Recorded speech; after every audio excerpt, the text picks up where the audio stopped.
Central government Bharat सरकार की तरफ से और कृषि मंत्रालय की तरफ से। कृषि मंत्रालय के अंतर्गत हमारा विभाग आता है।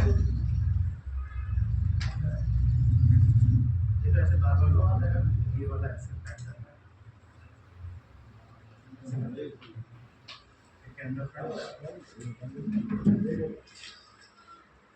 हमारा कृषि मंत्रालय भारत सरकार के अंतर्गत डायरेक्टरेट ऑफ प्लांट प्रोटेक्शन आता है। उसके अंतर्गत एक हमारी संस्था है रीजनल प्लांट RCPMC फरीदाबाद। तो इस संस्था का मेन जो प्रोग्राम है मतलब कि IPM विधि से कैसे अपने खेतों को कम मूल्य में और सही लागत लगाकर और कम पेस्टिसाइड मतलब जो दवा खरीदते हैं मार्केट से उसका अत्यधिक प्रयोग करने से क्या होता है, ये हमारे शरीर पे नुकसानदेह होता है। हम क्या करते हैं, मार्केट में जाते हैं और हमें जो भी दवा मिलती है, कोई भी मिलता है, दुकान वाले ने क्या सजेस्ट किया हम तुरंत उसको लेते हैं और उसको छिड़क देते हैं। अगर बगल के खेत में कुछ लग रहा है तो हम सोचते हैं कि हमारे खेत में इन फ्यूचर मतलब लगेगा, तो हम वो दवा खरीद के पहले ही उसको मार देते हैं। अब वो क्या है, एक तरह से आपने उस दवा को डाला, वो इनडायरेक्टली वो हमारे अंदर जा रहा है, जिससे कई तरह की बीमारियां हमें फैल रही हैं। तो हमें क्या करना है, इस विधियों का प्रयोग कर कई पारंपरिक विधियां हैं।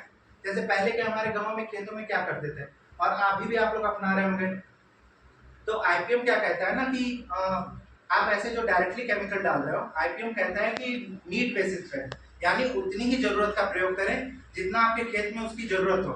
एक ETL लेवल होता है, इकोनॉमिक थ्रेशोल्ड लेवल। उसमें क्या होता है ना, आपके खेत में कौन से कीड़े की एक निश्चित संख्या होती है, अगर उससे ज्यादा हुआ तभी हमें उस खेत में उस चीज को डालना है। भगवान ने क्या है ना, हर चीज का एक बैलेंस बनाया हुआ है।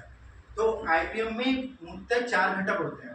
पहला होता है जो कल्चरल यानी सांस्कृतिक विधि। सांस्कृतिक विधि में हम क्या मेनली करते हैं, अभी क्या है ना, जितने भी घटक मैं बता रहा हूँ उसका एक सेपरेट मतलब एक दिन पूरा होगा, उसके बारे में आपको विस्तृत रूप से जानकारी देंगे। अभी क्या है, मैं उसको शॉर्टकट में बस आपको एक इंट्रोडक्टरी के रूप में बता रहा हूँ। तो सांस्कृतिक विधि में देखिए हम क्या कहते हैं, फसल चक्र अपनाना। फसल चक्र अपनाने से क्या होता है, हमने एक खेत में एक प्लांट लगाया फिर दूसरा लगाया, तो उसकी जो बीमारी है ना वो दूसरी फसल लगाने पे वो उस पर अटैक नहीं करेंगी, तो फसल चक्र अपनाते हैं। दूसरा होता है सोलराइजेशन, सौरीकरण। हम क्या करते हैं, खेत जोत देते हैं और फिर सूर्य की रोशनी से उसमें पनपने वाले कीड़े बीमारी है ना वो नष्ट हो जाते हैं। इसी तरह ट्रैप क्रॉपिंग, एक सीड ट्रीटमेंट होता है बीजोपचार। बीजोपचार आपने सुना, ट्राइकोडर्मा विरिडी का नाम सुना है कभी?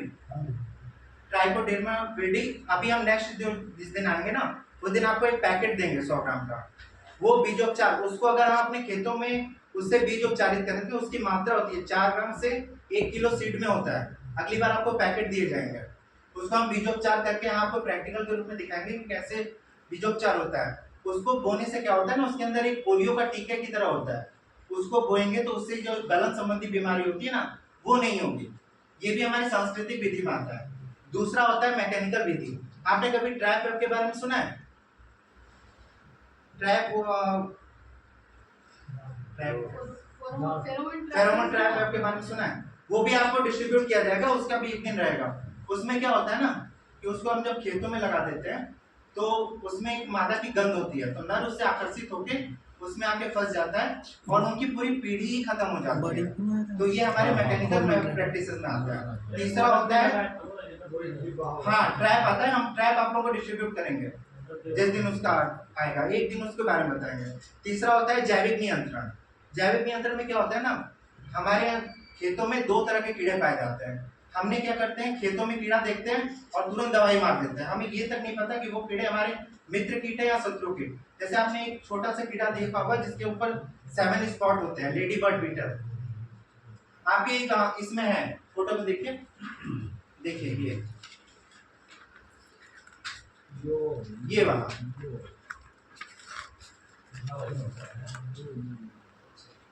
ये हमारी मित्र कीट है।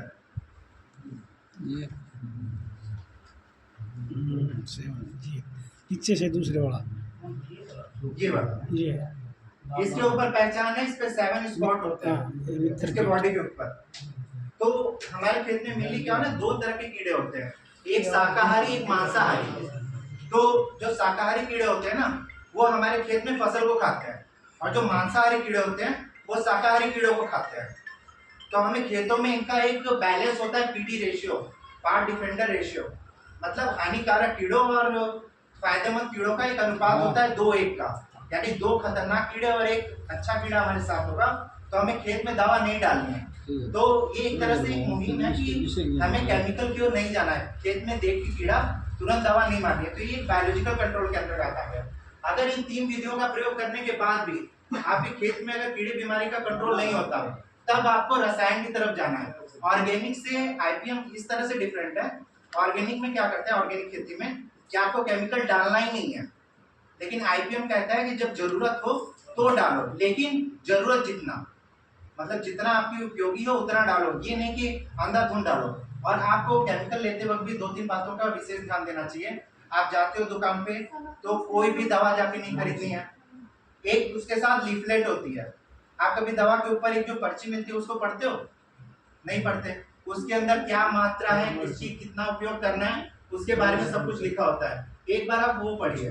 आपने कभी नीम ऑयल का यूज किया है? आप लोग डायरेक्ट जाते हो दुकान से, बस खरीद के उसको डाल देते हो।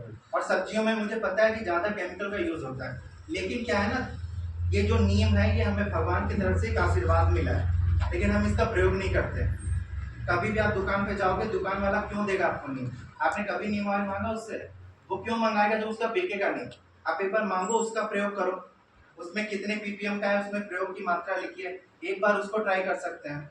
जरूरी थोड़ी ना कि हर बात में आप ये साइपरमेथ्रिन और ये सब यूज करो। तो ये सब चीजें हैं, इनका प्रयोग करके आप कंट्रोल कर सकते हैं चीजों को।